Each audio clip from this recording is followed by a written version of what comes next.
Hello and welcome to our preliminary winter forecast for the winter of 2024 to 2025. This is always a very exciting video for me to be making. I'm sure a lot of you are very excited as well. Before we really dive into things, I just want to mention what we're going to be going over. We're going to take a look at the precipitation forecast for the upcoming winter, the temperature forecast for the upcoming winter, the snowfall anomaly forecast for the upcoming winter. So if you're going to see above or below normal snowfall this year, and then our very exciting and classic overall forecast at the very end. So be sure to leave a comment down below with your location, like the video, and if you subscribe, I'll be responding to your comment and trying to give you a custom forecast for the upcoming winter of 2024 to 2025 for your location. Anyway, with all that being said, I know it's a mouthful.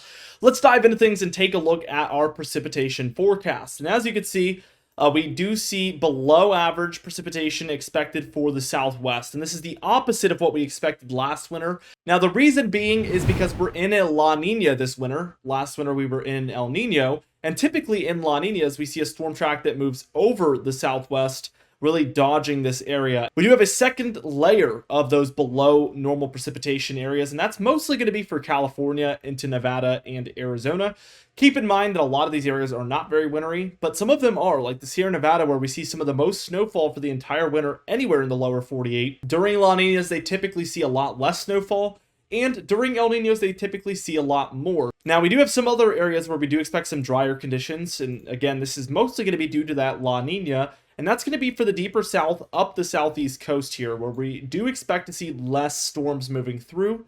We do have a second layer here of this below average precipitation, and it's mostly going to be for the inland areas. I don't think the coast is going to struggle quite as bad as areas throughout central Texas, northern Louisiana, south of Mississippi, Alabama, central Georgia, and then coastal South Carolina and North Carolina there, where we should see a pretty big lack of precipitation compared to what's typical, again, because of that La Nina. Now, here's where we expect some above average precipitation. I just want to dive into it, and we see that the Northwest, states like Oregon, Washington, through the northern Rockies like Montana, Idaho, Wyoming, Utah, Colorado, there we see above average precipitation for all of these areas. Again, we expect storms to move over that southwest area, which is going to move straight into this Rocky Mountain area and Cascade Mountain area. And we actually do have a second layer here to show you guys for this northwest precipitation area. And we do feel pretty confident about these Oregon, Washington, Idaho, Montana, Wyoming, Colorado above average precipitation areas. So that is the reasoning for that second layer, is we're just a little bit extra confident in that above average precipitation, because it's almost every single time we see a La Nina, we see a pattern semi close to this. Now, we do have even more areas expecting above average precipitation. It's going to be the upper Midwest, Great Lakes, some of the plains even, the Ohio Valley, up through portions of the Mid-Atlantic and the Northeast here. So expecting a storm track, something along these lines here, as opposed to moving through the south. So in El Nino, typically we see that southern route. La Nina, we see this northern route, and this should even sometimes likely move through these areas here. I think this is going to be the look as we move through the upcoming winter. And as we add a second layer, again, the higher confidence of this above average precipitation in the east, we see, again, areas in the upper Midwest, Great Lakes, Ohio Valley, Mid-Atlantic, and Northeast, especially inland, seeing more and more precipitation because of this very active storm track. Now, I'm sure a lot of you are excited to see this one. Let's move into the temperature forecast for the upcoming winter of 2024 to 2025. As you can see, with the active storm track in the Northwest, we do expect quite a bit of below average temperatures in here as well. If you see more storms, it probably means you're going to see some more cooler air because there's not as much sun peeking through. So we do expect below average temperatures for these areas, and that does dive down into, again, along that storm track here.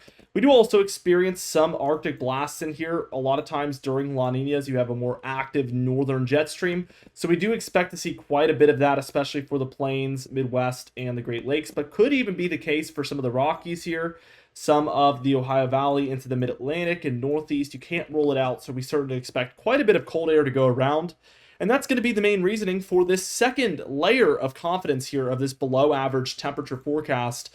So we see areas throughout the plains, the Midwest, the Great Lakes here in Ohio Valley, as well as the Northeast and Mid-Atlantic, seeing that higher confidence of below normal temperatures here for a lot of these areas. And it doesn't even end there. We do actually have a third layer of the confidence. So very, very confident in below average temperatures, especially in the northern plains, upper Midwest here, Ohio Valley, interior mid-Atlantic and Northeast, and then for the Great Lakes. So a lot of colder air moving over these areas from Canada is the current expectation for the upcoming winter. Keep in mind, this is only our preliminary winter forecast. There's very many to come, so be sure to subscribe. Of course, we're going to be making many, many more of these throughout the winter as updates are needed. I'm sure they'll only be little tiny tweaks. We don't expect the whole overhaul or anything, but there might need to be some deviations through the coming months. So be on the lookout for that, of course. With all of that being said, throughout these drier southwest areas, we do actually expect warmer temperatures to prevail as well. Again, kind of the opposite of these wetter areas. We actually experience drier conditions here in the current forecast, which is likely to mean more sun peeking through, which should bring those temperatures up on average here, which is the main reasoning for the expectation of above average temperatures here in the Southwest especially. And then we even have a second layer of confidence here for California, Nevada, Arizona, New Mexico, and Texas for the reasons that I've mentioned. Now, let's move into the very, very exciting snowfall anomalies forecast. Snowfall chance forecast, sorry. So basically how it's going to work is we're going to go through the below average snowfall chance and the above average snowfall chance. And all this means is it's a chance, right? It doesn't mean that there will be below average snowfall or there will be above average snowfall. And the reason being is because you can have a warmer and drier winter and still see a 2-day period that a storm moves through and colder air moves through, and you could get above average snowfall even in a warmer and a wetter winter. So, or a warmer and a drier winter, better yet. So it's really, really hard to forecast the snowfall anomalies, especially this far out. But I can tell you where I think the best chance and the worst chance for above and below average snowfall is, and that's exactly what these maps are meant to do. So, you know, Los Angeles, Miami, it's probably pretty rare that they see snowfall in these areas, right? So you might be wondering, why are they even included here? Well, the reason being is because they might have a 1 in 1,000 chance of snowfall or something along those lines, right? It's not impossible, obviously, as nothing is in weather. But you know, if their average is 1 in 1,000, they might see like a 1 in 1,200 chance this winter. It might be a little bit worse than normal. Even though it's already terrible, it's even worse this winter for a lot of these areas. So for the Southwest, South Central, and Southeast, below average snowfall chance, you're probably picking up that this is mostly based on the lack of precipitation that we expect, and for a lot of these areas, warmer temperatures as well. Those two things definitely lead to a lower chance, but again, doesn't mean there won't be any. Certainly, there could even be above average snowfall in some of these areas for all I know. It's just the signs are pointing towards the opposite, below average for a lot of these areas. We do have a second layer here for the Southwest because of just the strong correlation with La Niñas, followed by really dry conditions in the Southwest. So I'm fairly confident in that based on that La Niña forecast. Now, for the above average snowfall, we see that a lot of the Northwest, again, areas that we are expecting warmer or better yet colder and more precipitation, that should equal more chances of snowfall there. Same story for the northern plains, even the central plains, the Midwest and upper Midwest, the Great Lakes, Ohio Valley, some of the northern deeper south states as they still see an active storm track through there. And those areas do see snowfall from time to time. So we could see some very far south southern sliders there from time to time, especially with the current expectations of the temperature pattern and precipitation pattern. It could be pretty supportive for these northern Gulf states, which again, it sounds kind of silly, but they do see snowfall quite often in the northern portions of these states. And the above average chance continues up into the mid-Atlantic and Northeast as well. So definitely expecting above average chance of snowfall throughout all of these areas. Now for the Northwest, we do have a second layer of above average chance for snowfall, where again, oftentimes these La Niñas lead towards heavy precipitation moving through these areas, as well as very cold air. Should be a very snowy season for these guys out here in the Cascades and Rockies especially. As well as areas in the Mid-Atlantic and Northeast, as well as the Great Lakes there. The lakes after this summer and fall, I do expect will be very warm. And with the colder air that I expect for the winter moving over the lakes, that should lead towards a very active lake effect snowfall year. And that's also something that I want to talk about is I do see the kind of puzzle pieces coming together for a pretty active lakes year. So we're going to keep that in mind. I do expect overall a pretty big uptick in the chance of snowfall for areas throughout the Ohio Valley, some of the Mid-Atlantic and Northeast as well for the upcoming winter. With all that being said, let's dive into the very exciting, very classic overall forecast for the winter of 2024 to 2025. And we're going to work our way from west to east like we always do. So let's just dive into things. For the Southwest, very dry. We've gone over this earlier. You know, we do expect things to be very, very dry, also warm, but I think the dryness is going to be the biggest impact here, as there should just be a clear lack of storms moving through this brown area. Now, for surrounding regions throughout like the Four Corner states and some surrounding states, we do expect dry conditions, but nothing in terms of how below normal the actual southwest coast will be. Very stormy for the northwest, however, though, so very opposite here. And again, La Niñas tend to be this way.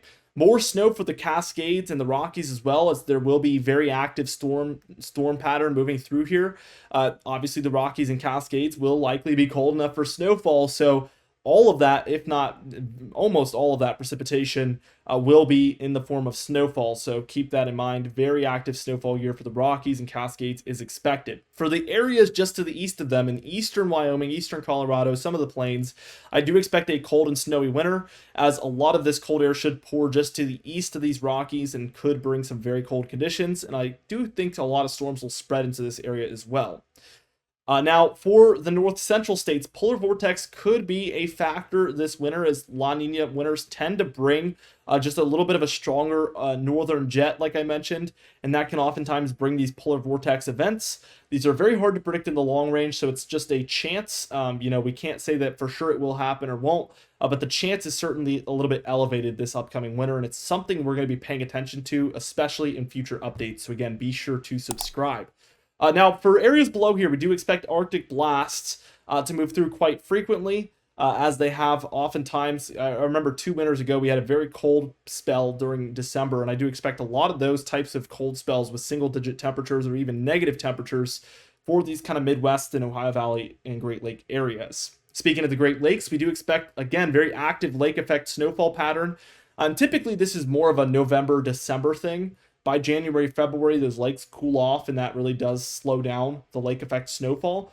So expect that to be an early winter feature, especially in these turquoise or light blue areas. Winter battle zone in the pink, what that means is, you know, it's going to be a battle between rain, ice, sleet, snow. It's going to be a whole lot of mixed bag storms for these areas. Usually you don't get a pure snowstorm in here, so expect some pretty nasty, messy battle zone type storms, which are going to basically be, you know, again, icy, slushy, not pure snow, not pure rain either.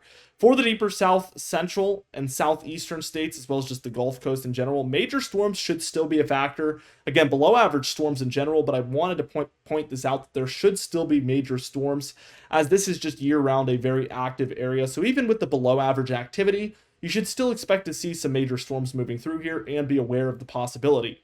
Now, for the Appalachian Mountain Range, I do expect this to be the worst of winter. I'm going to redraw it here, but again, the active storm track that I do expect comes through the upper Midwest, or better, the upper Midwest, the Pacific Northwest, better yet, the Rockies, moves below them here, and then moves somewhere up into here through the eastern states. Now, this should put these guys in a great position to see the worst of these snowstorms if they do take this track. A lot of them could move offshore a little bit, and that could impact this red area a little bit more, where we do expect huge snowstorms to be a possibility. Similarly to 2010, in December of 2010 that is, when we saw a very large La Nina blizzard along the East Coast. I think that is something that we need to be on the lookout for, as, you know, honestly, usually you do expect to see more nor'easters in El Niños and less during La Niñas, but they do happen in these La Nina years, like 2010, so we need to be aware of that for sure. This is going to be a huge area that we're going to be watching closely this upcoming winter, as these storms move inland, is my current expectation, and some moving offshore. Should be some big snowmakers out there. And then obviously the Rockies and Cascades is going to be another hot spot to watch, as well as the Great Lakes early on, as I mentioned.